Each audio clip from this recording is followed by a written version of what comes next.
The Faculty Hotness Ranking by Categorical Grant. Gallus groaned and leaned his head back against the wall. Dude, we are so screwed. From his seat next to Gallus on the bench, Sandbar shifted uncomfortably. Come on, Gallus, it can't be that bad, right? Sandbar looked over to the other Colts that he and Gallus shared a room with, looking for some encouragement. The others just mumbled incoherently and looked around in all directions. Sandbar, Gallus reiterated, his gaze fixed squarely on the ceiling. We are screwed, okay? It's over. We'll be lucky if we're not expelled. Sandbar opened his mouth to respond, but before he could do so, the door to the counselor's office opened, and Princess Headmare Twilight Sparkle trotted out. Closing the door behind her, she eyed the group of 5 sharply. Exhaling, she closed her eyes and shook her head, as if trying to clear it of an incredibly intrusive thought. I really can't believe it. I have no idea what to even say to you 5. Sandbar started to speak, but was preempted by one of Twilight's hooves. I don't want to hear it. I'm going to pretend like this little incident never happened. You will all march into Counselor Glimmer's office together, and she will decide what punishment is fitting. Turning her attention down the hallway, she marched away from the group. Spike! She cried out loudly. Make me some chamomile tea! One of Gallus and Sandbar's roommates, a Pegasus Colt by the name of Silver Lining, cleared his throat. So, should we, go in? Groaning again in exasperation that he was so fond of, Gallus stood to his paws and talons. Let's just get this over with. A timid knock at the door was followed by a terse response. Come in! Gallus opened the door, and with their heads bowed, the 4 ponies and the griffin shuffled their way into the counselor's office. Those who ventured to gaze upward found a stern and unforgiving expression behind the room's imposing desk. Starlight Glimmer's eyes were as circular as dinner plates, with small, piercing pupils. Her lips, pursed tightly, were mostly hidden behind a pair of hooves pressed tightly together, as if in concentration. Gallus, Sandbar, and the 2 of their roommates took a tentative seat on Starlight's couch, not daring to make themselves comfortable on the off chance that they had to promptly run for their lives. This, however, left no room for an awkwardly standing Silver Lining. After looking around, he cleared his throat. Without moving her body in the slightest, Starlight Glimmer's horn lit up in a magenta glow, and a seat quickly moved out from a corner of the room, sliding itself under Silver Lining. The assembled accused remained silent, slowly withering under the school counselor's piercing glare. Slowly, Starlight's eyes panned to the left, then to the right, as she took in the sorry lot that had been hauled before her.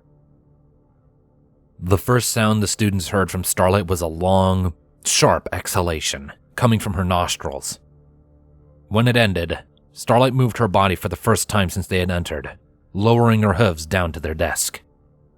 This exposed her taut, pursed lips for all to see, causing them all to shrink back even further. Starlight's horn lit up again, floating a piece of paper in front of her.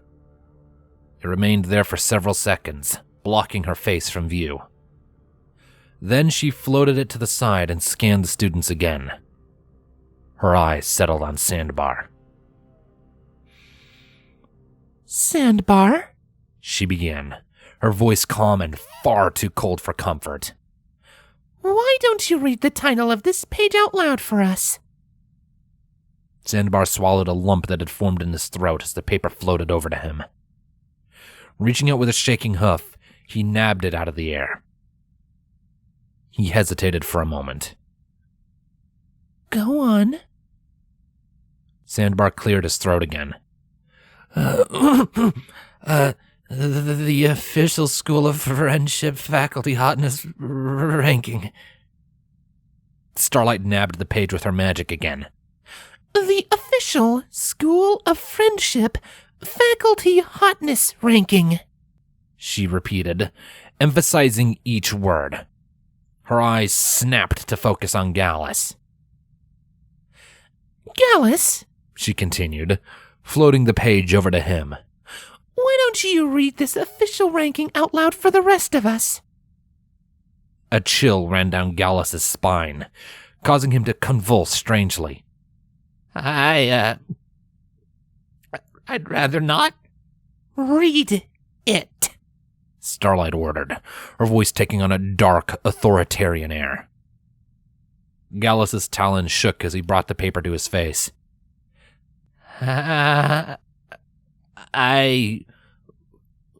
One? Oh, give me that. Starlight sneered, snatching the paper from his grasp. She brought it over to her desk and began enunciating the list clearly and loudly. Number 1, Professor Rarity. Number 2, Professor Rainbow Dash. Number 3, Headmare Twilight Sparkle. Number 4, Counselor Starlight Glimmer. Number 5, Professor Fluttershy. Number 6, Professor Applejack. Number 7, Professor Pinkie Pie. The assembled students looked down at the ground, entirely overcome by the embarrassment of their situation. The list they had made had been posted on the wall in their room clearly for any visitor to see, and they had been thoroughly found out. There was no more hiding. It was time to face the music. What do you have to say about this? Starlight asked those assembled. Sandbar was the first to speak up. Counselor Glimmer, we're sorry. There's no excuse for our actions. Apology not accepted. Starlight cut back tersely. Pausing, she closed her eyes and took a deep breath to center herself. I'm not mad. I'm just very, very disappointed in you all. The student shifted uncomfortably. We know, Gallus sighed. I mean, Twilight is higher on the list than me? You're teenage Colts. You should know better by now. Gallus's brow furrowed as he tried to process what Starlight had just said. He cast a furtive glance over at Sandbar, who appeared to be equally as confused. Starlight let out a sequence of tutting noises before continuing her analysis. And Applejack should absolutely be in last place. I mean, she's practically got the voice of a stallion, and I guarantee you she could beat up half the guys in Boneyville. Believe me, you do not want to be caught in love with that. Silver Lining, always the one to speak his mind before thinking, interjected, wait, you're, not mad at us because we were disrespecting mares? Oh, you were disrespecting mares. Starlight huffed, rolling her eyes. She tapped her hoof on the paper repeatedly. Not appreciating a mare's beauty in its entirety is disrespecting them. For instance, you put me below Rarity, which is fine. She's got the whole whiny, high-maintenance thing going on, which some of you boys are into for some reason, but placing Rainbow Dash above me is highly suspect. And there is certainly no justification for putting me below Twilight, aka uptight bossy Bangsmare. The students gaped at Starlight, completely unable to speak. Not that they had anything to say, of course. I mean, what did I do wrong? Starlight asked them. I'm the fun, sassy counselor. I have a glorious mane do, an immaculately brushed coat, highly attractive color scheme, and a mischievous streak. I at least deserve second place. Wait. Gallus narrowed his eyes. We're not in trouble? Oh, you are absolutely in trouble. Starlight cut back. This list is atrocious. Why on earth is Rainbow Dash above Fluttershy? Fluttershy's a super nice teacher, but she's so, timid. Rainbow Dash is sleek and athletic, Silver Lining argued back. The other students looked at him with horrified expressions, unable to even imagine defending themselves in this situation. Starlight shook her head, incredulous. She cut back half sarcastically. You do know that Fluttershy was literally a model, right? Silverlining lifted a hoof to continue protesting, but the Colt on the couch next to him stopped him with a hoof of his own. Starlight huffed. Worst of all, you put Pinkie Pie at the bottom of the list. I mean, she should be in the top 4, easy. She's the quintessential party mare. Why in equestria did you rank her so low? There was an awkward silence in the room as the students looked at their hooves or paws. I'm waiting for an answer. Sandbar bit his lip. Well, it's because, you know, He rolled his hoof in front of him as he searched for the right words. Pinkie's carrying a little extra weight. Starlight sat silently, pursing her lips for almost 20 seconds. Then she just shook her head slowly. Oh, you poor kids. You think that's a bad thing? The students shared an awkward glance, completely unsure of how and if to answer, much less the future direction of the conversation. No wonder none of you had dates to the spring dance. Starlight sighed. You wouldn't know a good deal if it came and licked you on the side of the face. Hey! Silverlining protested, evidently more offended by the counselor's words than worried about his own future at the school. Come on, boys. I mean, this is just sloppy work. Starlight put her mug up to her lips and took a sip of a dark liquid. I know that at least 2 of you have multiple female friends that could have helped polish this thing up.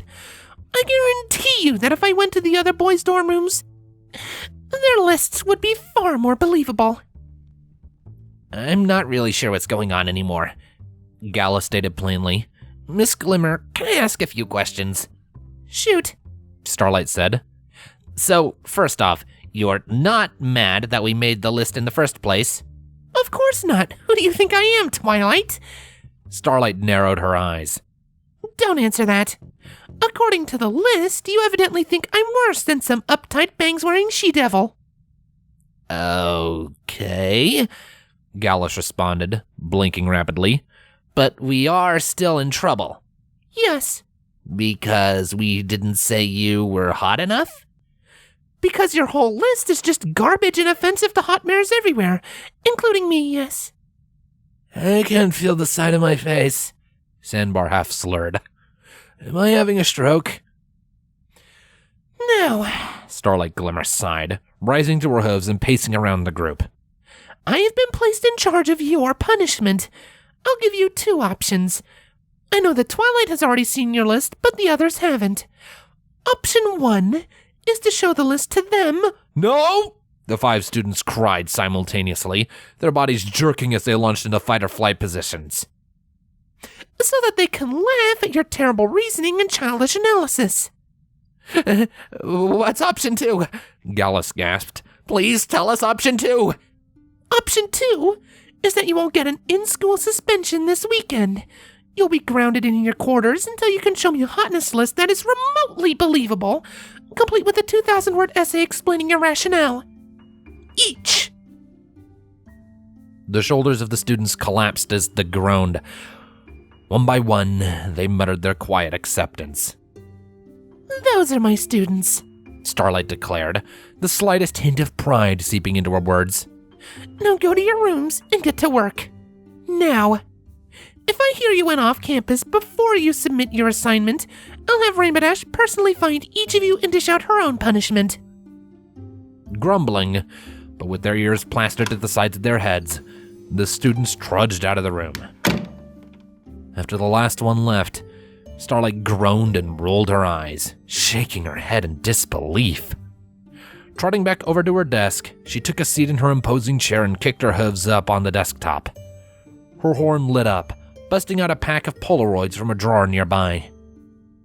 As she casually perused her collection of candid pictures of Sunburst, she allowed herself a contented sigh. What would those kids do without me?